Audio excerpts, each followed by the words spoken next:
Hello friends, എല്ലാവർക്കും home tips കിട്ടാനും നമ്മളുടെ യൂട്യൂബ് ചാനലിലേക്ക് സ്വാഗതം. ആദ്യമായി കാണുന്നവരാണെങ്കിൽ നമ്മുടെ ചാനൽ സബ്സ്ക്രൈബ് ചെയ്ത് സപ്പോർട്ട് ചെയ്യാൻ മറക്കരുതേ. അപ്പോൾ ഇന്ന് രാവിലത്തെ റൊട്ടീൻ മാത്രം ഒന്ന് കാണിച്ചു തരാനാണ് കേട്ടോ. എൻ്റെ റൊട്ടീൻ ഞാൻ കാണിക്കാനാണ്. അപ്പോൾ രാവിലെ തന്നെ ഞാൻ മുറ്റമൊക്കെ അടിച്ചു വാരി കഴുകിയിട്ട് കോലം ഇട്ടിട്ടുണ്ടായിരുന്നു കേട്ടോ. അപ്പോൾ കോലം ഇട്ടതിന് ശേഷം ഞാൻ ഉള്ളിലേക്ക് കിടക്കാണ്. ഇപ്പോൾ ഞാൻ എപ്പോഴും കട്ട്ലപ്പടിയുടെ ഈ രണ്ട് സൈഡിലും ഒരു ഭാഗത്ത് ഒരു നാരങ്ങ മുറിച്ചിട്ട് രണ്ട് കഷ്ണങ്ങളാക്കിയിട്ട് ഒരു ഭാഗത്ത് ഒരു ഇതിൽ മഞ്ഞളും മറ്റേതിൽ കുങ്കുമം കൂടെ വെച്ച് രണ്ട് സൈഡിൽ വെക്കാറുണ്ട് കേട്ടോ. കാരണം ദൃഷ്ടിദോഷങ്ങൾക്ക് നല്ലതെന്ന് പറഞ്ഞു കേട്ടിട്ടുണ്ട്. എന്നിട്ട് ഞാൻ ചായ വെച്ചിട്ട് ചൂടാറാൻ വെച്ചതിന് ശേഷം ഞാൻ വീണ്ടും കോലം വെച്ചതിലേക്ക് ചൊവ്വ വെള്ളി ദിവസങ്ങളിൽ മഞ്ഞളും അതുപോലെ കുങ്കുമം കൂടെ വെച്ച് കൊടുക്കാൻ ഒരു പോസിറ്റീവ് എനർജിക്ക് വേണ്ടിയിട്ടാണ്, ഭൂമാദേവിക്കുള്ള ഒരു ഇതായിട്ടാണ് കേട്ടോ നമ്മൾ ചെയ്യുന്നത്. അപ്പോൾ അതങ്ങനെ ചെയ്തതിന് ശേഷം നമ്മൾ പിന്നെ നമ്മുടെ ഡേ സ്റ്റാർട്ട് ചെയ്യാം കേട്ടോ ചെയ്യുന്നത്. പിന്നെ ഞാൻ ആഴ്ചയിൽ വെള്ളിയാഴ്ച മാത്രമാണ് ഇങ്ങനെ ഒരു നാരങ്ങ മുറിച്ച് വെക്കുക. അതിനുശേഷം ഒരാഴ്ചയ്ക്ക് ശേഷമാണ് ആ നാരങ്ങ ഞാൻ മാറ്റിയിട്ട് പുതിയ നാരങ്ങ വെക്കുക കേട്ടോ. ദിവസം മാറ്റില്ല. അപ്പം ഞാൻ ദിവസം ഇങ്ങനെ ഫാന് ജസ്റ്റ് ഒന്ന് തുടച്ച് വിടാറുണ്ട്. കാരണം കുറേ ആകുമ്പോൾ എന്തായാലും പൊടി വരുമല്ലോ. അപ്പോൾ ജസ്റ്റ് ഒന്ന് വെറുതെ ചെയ്യാറുണ്ട്. അതുകൊണ്ട് പൊടി അങ്ങനെ വരാറില്ല. എന്നിട്ട് അടിച്ചു വാരും ആ സമയത്ത് ഒന്ന് ഫാൻ ഇട്ട് കൊടുത്താൽ ഇതൊക്കെ ഒന്ന് കറങ്ങി പൊക്കോളൂ കേട്ടോ. അപ്പോൾ ഇങ്ങനെയാണ് ചെയ്യാറ്. പിന്നെ ഈ ഫോട്ടോ ഫ്രെയിംസൊക്കെ ഞാൻ ആര്യ വർക്ക് പഠിക്കണ സമയത്ത് ചെയ്തു വെച്ചതാണ് കേട്ടോ. ഞാൻ ഫ്ലോറൊക്കെ ഒന്ന് ക്ലീൻ ചെയ്യുന്നുണ്ടായിരുന്നു.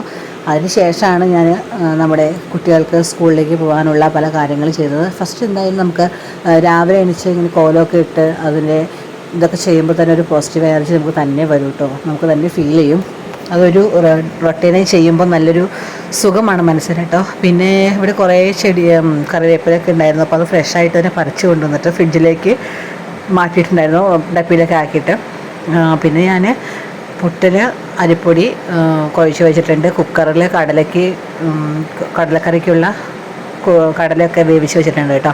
പിന്നെ ഞാൻ ഈ ഡൈനിങ് ടേബിൾ ചെറുതായിട്ടൊന്ന് അഴുക്കായിരുന്നു, കടലക്കറിക്കുള്ള നാളികേരമൊക്കെ അടിച്ചപ്പോഴേ തെറിച്ചിട്ടൊക്കെ ആയിട്ടുണ്ടായിരുന്നു കേട്ടോ. പിന്നെ കുട്ടികൾക്ക് സ്നാക്സിന് കൊണ്ടുവന്ന ബ്രെഡ് ടോസ്റ്റ് ചെയ്യാനാണ് കേട്ടോ. ബ്രെഡ് ടോസ്റ്റ് ചെയ്ത് കൊടുക്കാൻ വേണ്ടിയിട്ട് ഫ്രിഡ്ജിൽ നിന്ന് എടുത്ത് പുറത്തേക്ക് വെച്ചിട്ടുണ്ടായിരുന്നു, തണുപ്പൊന്ന് മാറാനായിട്ട്. ഇനി ഇതുപോലുള്ള കുപ്പികൾ നമ്മുടെ വീട്ടിൽ ഫ്രിഡ്ജിൽ നിന്ന് എടുത്തിട്ട് കുറച്ച് വെള്ളം കുടിച്ചതിന് ശേഷം ബാക്കി വെക്കലൊക്കെ കുട്ടികളുള്ള വീടുകളിൽ കാണാവുന്നതല്ല അല്ലേ.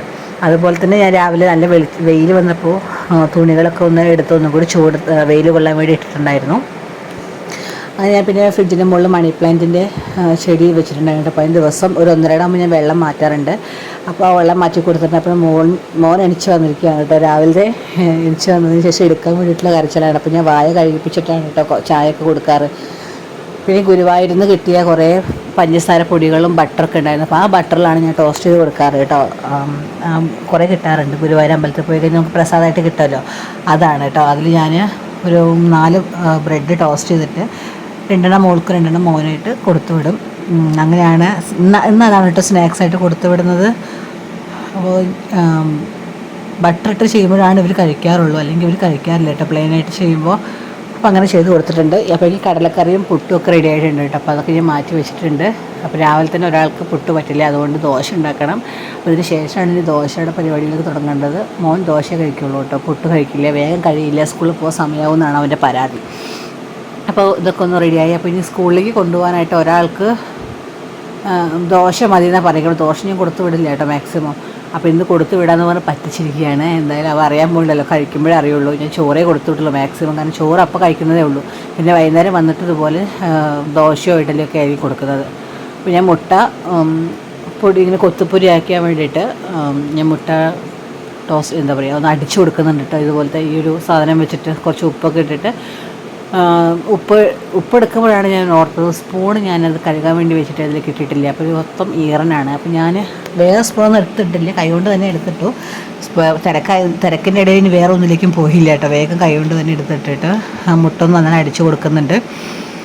അപ്പോൾ അതിനിടയിൽ ഞാൻ ചായ കുടിക്കാനൊക്കെ മറന്നുപോയി കേട്ടോ ഗൈസ്. അങ്ങനെ ചായയൊക്കെ എടുത്ത് കുടിച്ചതിന് ശേഷം ആണ് ഞാൻ മുട്ട അടിക്കുന്ന പരിപാടിക്ക് വന്നത്. ഇതിനിടയിൽ ഞാൻ എൻ്റെ കുളിയൊക്കെ കഴിഞ്ഞ് ഒന്ന് ഫ്രഷ് ആയിട്ടുണ്ടായിരുന്നു. പിന്നെന്താ, ഈ പറഞ്ഞ പോലെ മുട്ട അടിച്ച് ഒരു 10-15 മിനിറ്റിന് ശേഷം ഞാനത് നോൺ സ്റ്റിക്കിലേക്ക് ഒഴിച്ച് ഓംപ്ലേറ്റ് ഇട്ടാലോ എന്ന് കരുതി. പക്ഷേ ഓംപ്ലേറ്റ് ഇട്ടപ്പോൾ മൊത്തത്തിൽ പാളിപ്പോയി. അങ്ങനെ ഞാനതിനെ മൊത്തം ഒന്ന് റൗണ്ടാക്കി പൊടിച്ചെടുത്ത് മുട്ടപ്പൊരിയായിട്ട് തന്നെ വെച്ചു കേട്ടോ. അപ്പം നിങ്ങൾ വേറൊന്നും ഉണ്ടല്ലോ, നമ്മൾ കുട്ടികൾ വെജിറ്റബിൾസ് എന്ന് പറഞ്ഞ സാധനം തൊടില്ല കേട്ടോ. ഞാൻ ഒരുപാട് ട്രൈ ചെയ്യുന്നുണ്ട് കൊടുക്കാനായിട്ട്. പിന്നെയും മോൻ കഴിക്കും, മോള് തൊട്ട് നോക്കില്ല. അപ്പോൾ എങ്ങനെയെങ്കിലുമൊക്കെ ഒന്ന് വെജിറ്റബിൾസ്, പയർ മാത്രമേ കഴിക്കുള്ളൂ, വേറെ ഒരു വെജിറ്റബിൾ കഴിക്കാത്ത ഒരവസ്ഥയാണ് കുട്ടിക്ക്. കൊണ്ടുപോയി തന്നെ അതേപോലെ തിരിച്ചു കൊണ്ടുവരും. അങ്ങനെ ആകുമ്പോഴാണ് ഒരു ബുദ്ധിമുട്ട്. അതുകൊണ്ട് ഒന്നും കഴിക്കുന്നില്ല. അപ്പോൾ ഞാൻ മുട്ടയാണ് മാക്സിമം കൊടുക്കാറുള്ളത്. പിന്നെ കടലക്കറി, പുട്ടിനുള്ള കടലക്കറി, ചോറിനും അത് തന്നെ മതി എന്നാണ് പറഞ്ഞിരിക്കുന്നത്. അപ്പോൾ ചോറിനും അത് തന്നെ കൊടുത്തുവിടാണ്.